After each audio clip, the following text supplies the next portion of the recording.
నమస్తే రమగారు. నమస్తే జయ. రమగారు, శివుని సాక్షాత్కారం, ఆయన సాక్షాత్కారం పొందాలంటే ఏం చేయాలి? ఏ మార్గంలో పయనిస్తే మనకు లభిస్తుంది అంటారు? అంటే సాక్షాత్కారం అంటే సినిమాలలో గడ్డింగమని శివుడు ప్రత్యక్షం అయిపోతాడు అలా అని అనిపిస్తోంది కాబోలు, అంతేనా? అదే నా ప్రశ్న. శివుడు అంటే ప్రత్యక్ష రూపం కాదు కదా జయ. మనకేం తెలుసు, సినిమా కానీ, డ్రామాలు కానీ, నాటకాలు కానీ, లేదా మనం సీరియల్స్ చూస్తాం. వీటిలలో ఏంటంటే శివుడు అనే ఒక వ్యక్తిని చూపిస్తారు మనకు తెలియడం కోసం. వీళ్ళకి శివుడు ప్రత్యక్షమై ఈ వరం ఇచ్చాడు అని తెలియడం కోసం వ్యక్తిని చూపిస్తారు. అందులో ఉన్న త్రిమూర్తుల్లో చాలా తొందరగా వచ్చేసేది ఆయనే. తొందరగా వస్తాడు, తొందరగా ఇచ్చేస్తాడు అని చెప్పుకుంటాం. మనకు అవి తెలుసు. శివుడు అట్లా సాకార రూపిగా మన ముందు ప్రత్యక్షం అవుతాడని, మనలాగానే ఇంకొంచెం ఘనంగా ఉంటాడని మనకు అదే తెలుసు. మనలాగానే ఉంటాడు, ఇంకొంచెం తెల్లగా ఉంటాడు, తర్వాత ఏ త్రిశూలం పట్టుకుంటాడు, మనలాగా బట్టలు గిట్లు కాకుండా ఏదో పులి చర్మం కట్టుకుంటాడు, ఏనుగు చర్మం కడతాడు, లేకపోతే పైన గంగమ్మను పెట్టుకుంటారు, గంగను పెట్టుకుంటాడు, మెడలో పాములు ఉంటాయి. మనకి తెలుసు కాబట్టి శివుడు అంటే ఇలా ఉంటాడు అని మనం అనుకుంటున్నాం. అవునండి. నిజానికి శివుడు ఇలా ఉంటాడా గ్యారంటీగా మనకు తెలుసా? మనకి బుద్ధి నిలవడానికి ఇలా ఉండి ఉండొచ్చేమో అన్న ఊహకి ప్రతిరూపంగానే మనం గీసుకునే చిత్రాలు, చూసుకునే ఫోటోలు, వారైనా మనకు పంపించే రకరకాల ఇమేజ్లు అవన్నీ. శివుడనే ఆయన ఈ ప్రపంచం మొత్తాన్ని లయకారకుడు, ప్రపంచం మొత్తాన్ని లయం చేసేవాడు. అవును కదా? ఇప్పుడు చూడు, ఒక 10 మందికి 20 మందికి మేలు చేసేవాడిని మనం మహానుభావుడు అంటాం. ప్రత్యేకమైన వ్యక్తులు. ఒక 5-6 వేల కుటుంబాలకి గురువుగా ఉండే ఆయన ఇంకా ప్రత్యేకం. ఏదో మంచి కళగా, సాత్వికంగా వాళ్ళ మొహాలు కనిపిస్తాయి గురుజీలు మనకి. 100 మందిని, 100 కోట్ల మందిని అట్రాక్ట్ చేయగలిగిన వాడు. ఇంకా వాళ్ళకి బోల్డ్ పవర్స్ ఉన్నాయి తెలుస్తుంది. మొత్తం ప్రపంచంలో ఉన్న ప్రాణికోటి అందరికీ ఆజ్ఞ జారీ చేయగలిగేవాడు మనలాగానే కాళ్ళు చేతులతోటి ఉంటాడమ్మా. ఇలాగే ఉంటాడా? ఇలా ఎలా ఉంటాడు? అలా ఊహించకూడదు అసలు. మనకి బుద్ధి నిలవడం కోసం ఏర్పడిన రూపాలు ఇవి. నీ దృష్టి భగవంతుని యందు నిలవడం కోసం ఇప్పుడు ఊరికే గోడకేసి చూస్తూ ధ్యానం చేయండి అన్నారనుకో, గోడకేసి చూస్తుంటే అలా పోతూ ఉంటుంది కన్ను. అదే అక్కడ ఒక చుక్క పెట్టారనుకో, ఆ చుక్కకేసి చూస్తుంటే మెల్లిగా ఏమైతే అలా చూస్తున్నాం అనుకోండి. ట్రై చేసి ప్రతి వాళ్ళు చూడండి, తెలుస్తుంది. ఇప్పుడు నేను నీకేసి చూస్తున్నా, నీ బొట్టుకేసి చూస్తాను అనుకో, కాసేపు అయ్యాక నీ బొట్టు ఇట్లా పెద్దదైపోయినట్టుగా తెలుస్తుంది.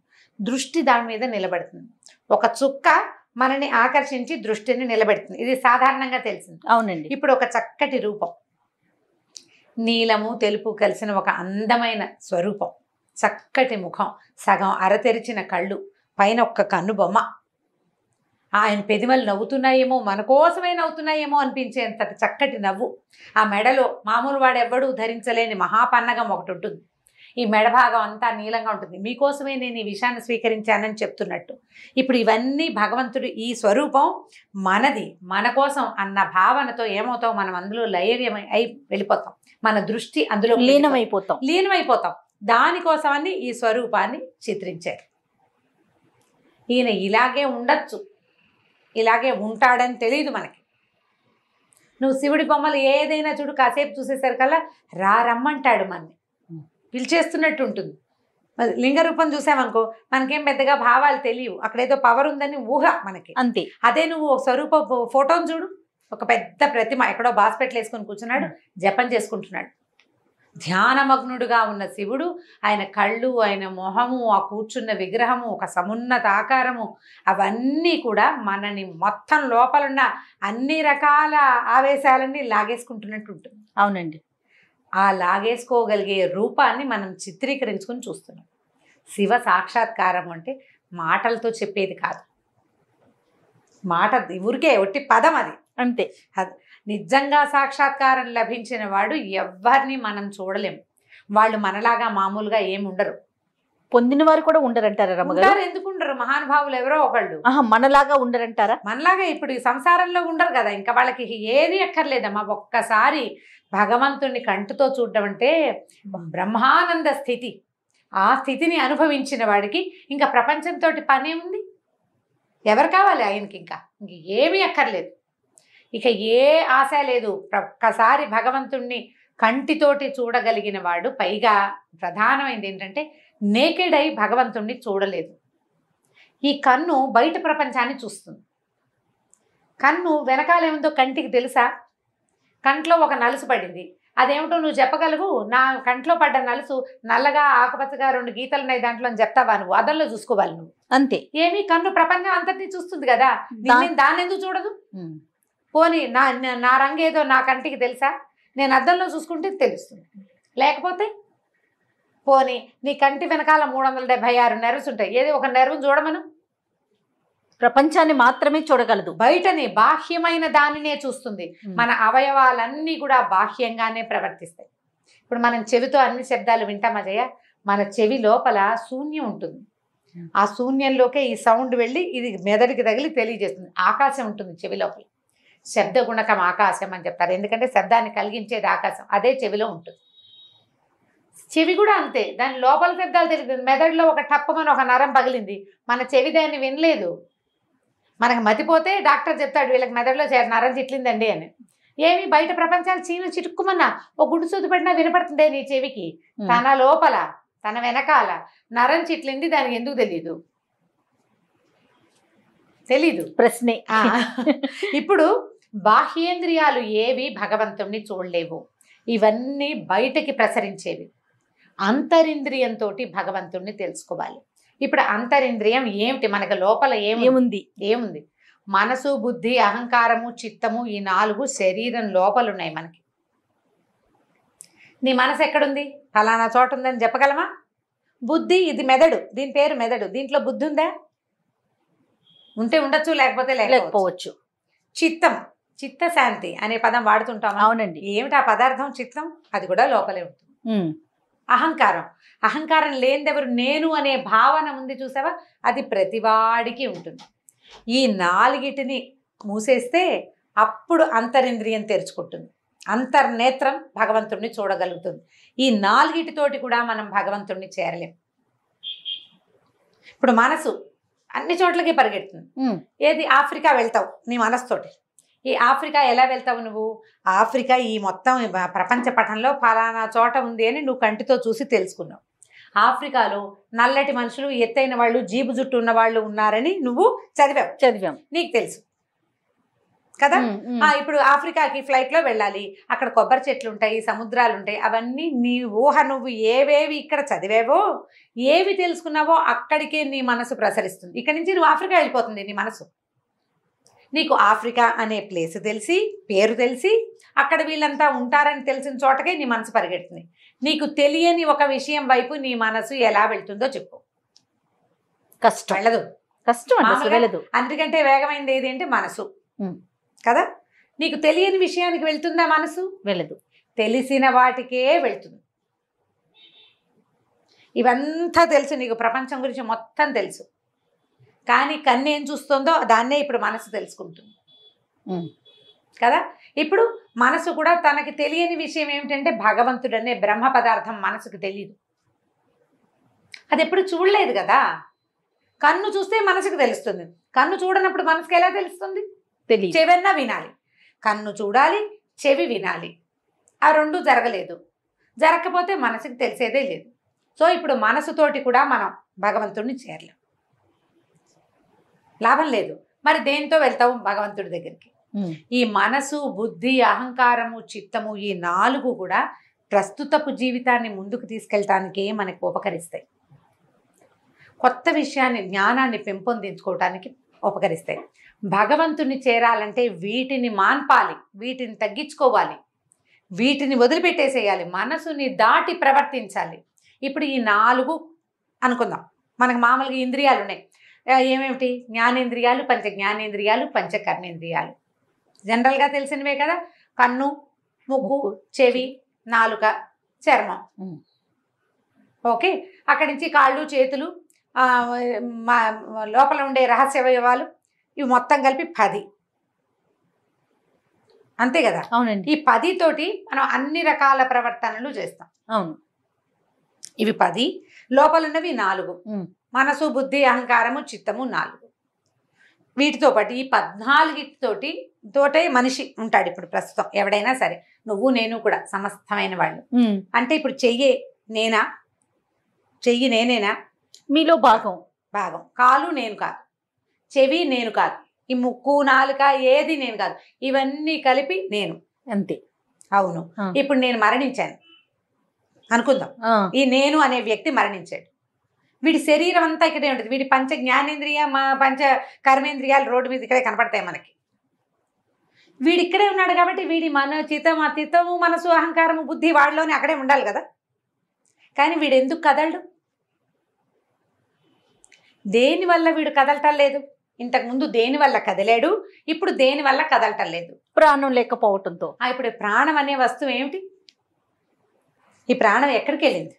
ప్రకృతిలో కలిసిపోయింది. ముందు ఎక్కడి నుంచి వచ్చింది? ప్రకృతి నుంచే వచ్చింది. ఇప్పుడు ఆన్సర్లు కరెక్ట్గా ఉన్నాయి నీ దగ్గర.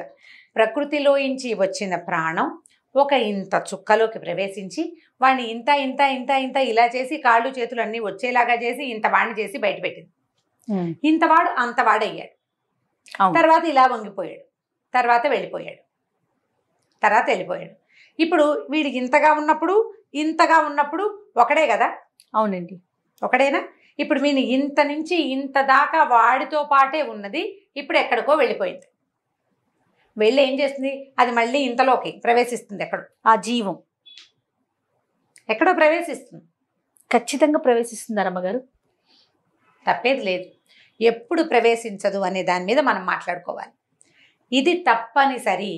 ఇందులో ఏ మార్పు లేదు. నువ్వు మనిషిగా పుడతావా, జంతువుగా పుడతావా, క్రిమికీటకాదులుగా పుడతావా, నువ్వు ఎలా పుడతావు అనేది నువ్వు ఇప్పుడు చేసిన కర్మలు, ఇంతకుముందు చేసిన కర్మల మీదే డిపెండ్ అయ్యి ఉంటుంది. మన కర్మల మీదే. ఖచ్చితంగా. ఈ కర్మ సిద్ధాంతమే భారతీయ తాలూకు అస్తిత్వ సిద్ధాంతం. ఇదే భారతీయ అస్తిత్వం. కర్మ సిద్ధాంతమే భారతీయుల ప్రధానమైన సిద్ధాంతం. ఇవాళ నువ్వు ఒప్పుకోకపో. మేము ఒప్పుకోమండి, మేము ఒప్పుకోము. ఒప్పుకోవద్దు. ఒప్పుకోకపోయినా తప్పేది లేదు. ఒప్పుకోకపోయినా ఇవాళ 6 అడుగులు ఉన్న నువ్వు ఒకప్పుడు నువ్వు ఒక్క సూది మన మోపినంత చుక్కవి, నువ్వు ఒప్పుకు తీరాలి. ఖచ్చితంగా.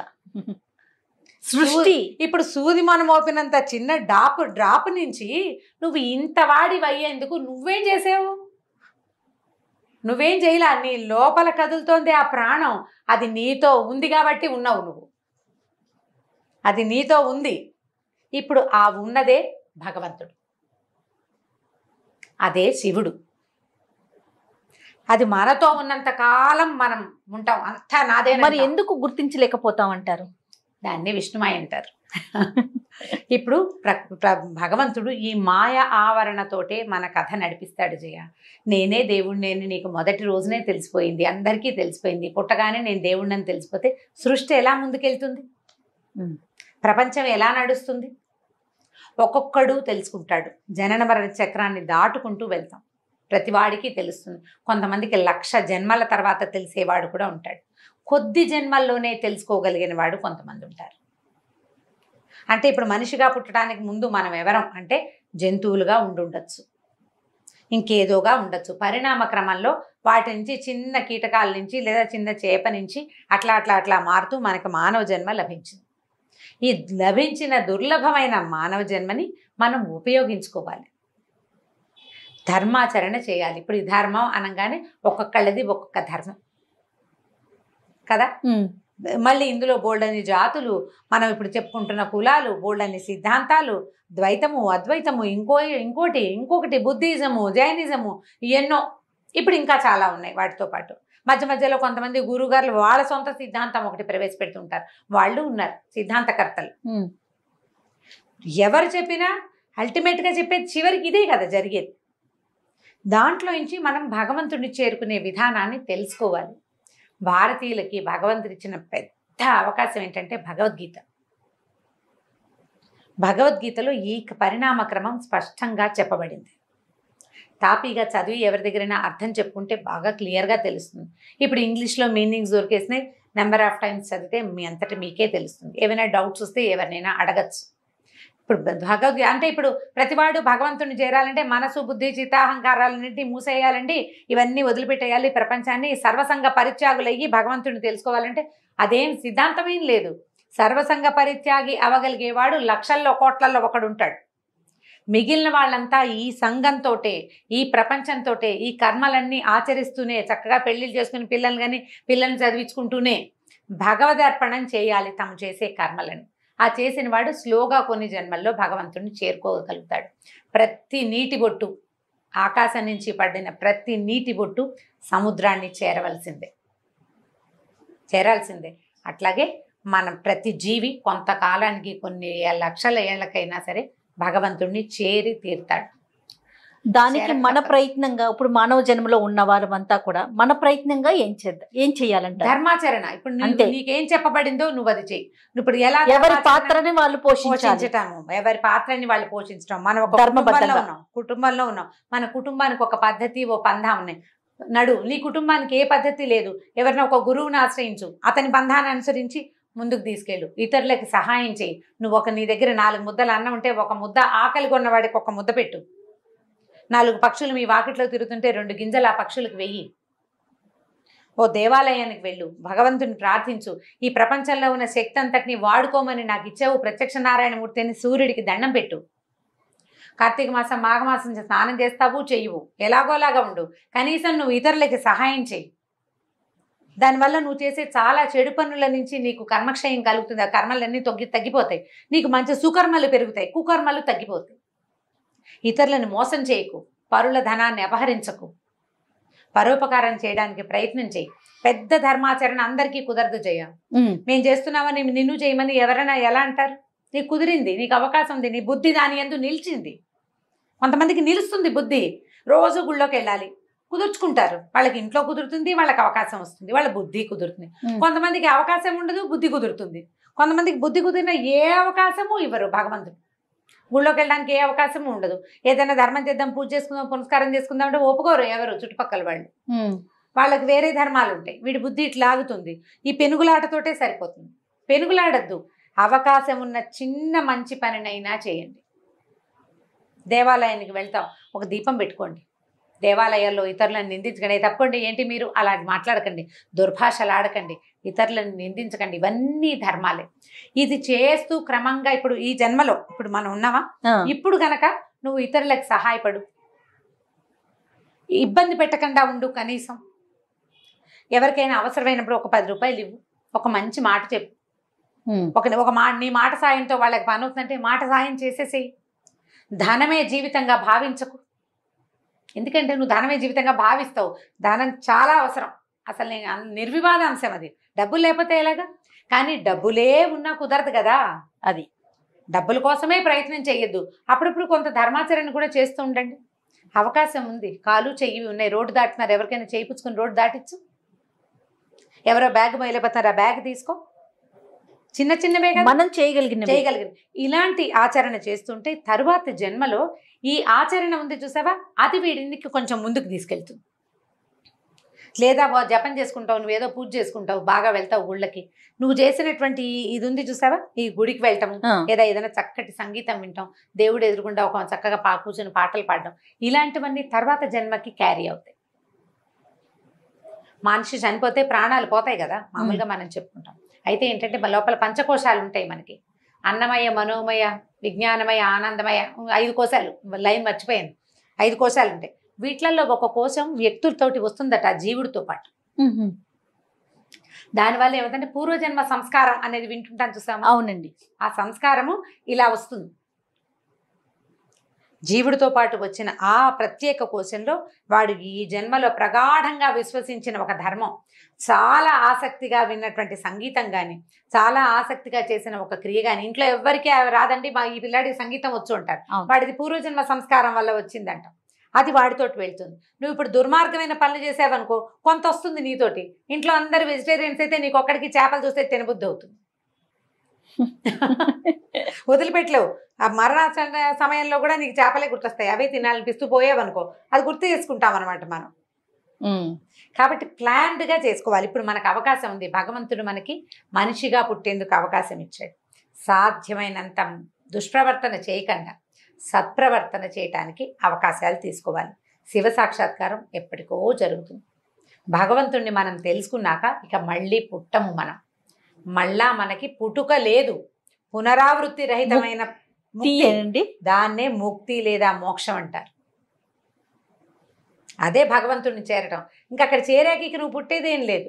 మళ్ళీ ఇంకోసారి యుగం మళ్ళీ మొదలవుతుంది కదా, ప్రపంచం అంతా మొదలయ్యేది ఇంకెన్ని తరాల తర్వాత, ఎన్ని యుగాల తర్వాత. అప్పుడు అందరితో పాటు నువ్వు వస్తావు. నువ్వు ప్రత్యేకమైన వాడివి కాదు, నువ్వు ప్రత్యేకమైన వాడు కాదు. వీళ్ళందరూ సముద్రంలో నీటి చుక్కల్లాగా భగవంతుడిలోటి భాగాలం మనం.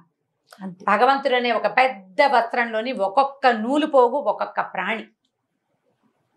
ఈ నూలు పోగులన్నీ అక్కడ చేరితే మళ్ళీ అక్కడ వస్త్రం తయారవుతుంది. మళ్ళా సృష్టి మొదలైనప్పుడు వస్త్రంలో ఉన్న పోగులన్నీ బయటకు వస్తాయి. చెట్లు గాను, చేమలు గాను, పురుగు గాను, పిల్లి గాను, ఎలగ్గాను, మనిషి గాను అవే పుడతాయి. నేను ఆ వస్త్రంలోని దాన్నే వాణ్ణే అని మనం తెలుసుకోగలగాలి. ఆ సముద్రపు నీటి చుక్కనే అని గనక మనకి తెలిసిందా, నాలాంటి వాడే నువ్వు కూడా, నా ఎదురుగుండా ఉన్నవాడు కూడా నాలాగానే ఒక భగవంతుని స్వరూపం.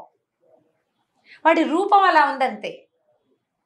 నువ్వు మంచినీళ్ళు తెచ్చావు జయ, ఒక పెద్ద బిందె నిండా నీళ్లు ఎన్ని ఉంటాయి? బిందెడు నీళ్లు. దాన్ని గ్లాసులో పోసావు, గ్లాసుడు నీళ్ళు. పోనీ చెంబులో పోసావు, చెంబుడు నీళ్లు. ఇప్పుడు అన్నిట్లలో ఉన్నది ఏమిటి? నీళ్ళే. రూపమేగా మారింది అంతే. ఆఫ్రికాలో నల్లగా ఎత్తుగా జీబు చుట్టుతోటి ఉన్నా వాడు దేవుడే. పోనీ ఇక్కడ యూరోప్లో చూస్తే ఎర్రగా పొడుగ్గా భలే అందంగా ఉన్నారు, బాగున్నారు అనిపిస్తారు, వాళ్ళు భగవంతుడే. నువ్వు నేను కూడా, మనతో పాటు పిల్లి ఎలక అన్నీ కూడా మన కర్మానుభవాలను బట్టి మనం ఎలా పుడతాము, ఎక్కడ పుడతాము అవన్నీ నిర్దేశించబడతాయి. ఇప్పుడు మనం చేసేదే మన తర్వాత జన్మకి కారణం అవుతుంది. నువ్వు మంచివి చేస్తే నీకు మంచి జన్మ, లేదా నువ్వు చాలా అద్భుతమైన కార్యక్రమాలు చేసేస్తే నీకు పునరావృత్తి లేకుండా చక్కగా నువ్వు భగవంతుని చేరిపోతావు. మనకు భగవద్గీతలో చెప్తారు, అంత్యకాలంలో మరణించే సమయంలో నన్ను తలచిన వాడు నా వంటి వాడే అవుతాడని చెప్పాడట కృష్ణుడు. ఎప్పుడు అంత్యకాలంలో ఎలా తలుస్తారు జయ? అంత్యకాలంలో అమ్మో అయ్యో కుయ్యో ముర్రో అంటారు ఎవరైనా. ఎప్పుడు తలుచుకుంటాం మనం? నీకు నిత్యం రామకృష్ణ అనే అలవాటు ఉంటే, చచ్చిపోయి ప్రాణం పోతుంటే రామా ప్రాణం పోతోందిరా అనొచ్చు. సడన్ గా రామ ఎలా గుర్తొస్తాడు నీకు? రాడు. ఆ రామని, ఆ కృష్ణని, ఆ నారాయణుడు, ఆ గోవిందుడిని మనతోటి ఉంచుకోవాలి అంటే నిత్యము నామపారాయణ చేయాలి, స్మరణ చేయాలి. లేదా మంచి మెథడ్ చెప్తాను జయ, ఇప్పటిదాకా ఎప్పుడూ చెప్పలేదు. పిల్లలకి చక్కగా దేవుడి పేర్లు పెట్టుకోండి. గోవింద, రామ, నారాయణ, కృష్ణ అని చక్కగా పిల్లవాడిని పిలుచుకుంటే ఆ పిలుపుతోటి ఉంటుంది. చచ్చిపోయేటప్పుడు పిల్లల్ని ఎలాగో తలుచుకుంటాం. ఆ పిలిచి పిలిచి పిలిచి కృష్ణుడు మనతోటి ఉంటాడు. మనం ఏం చేస్తాం ఇప్పుడు?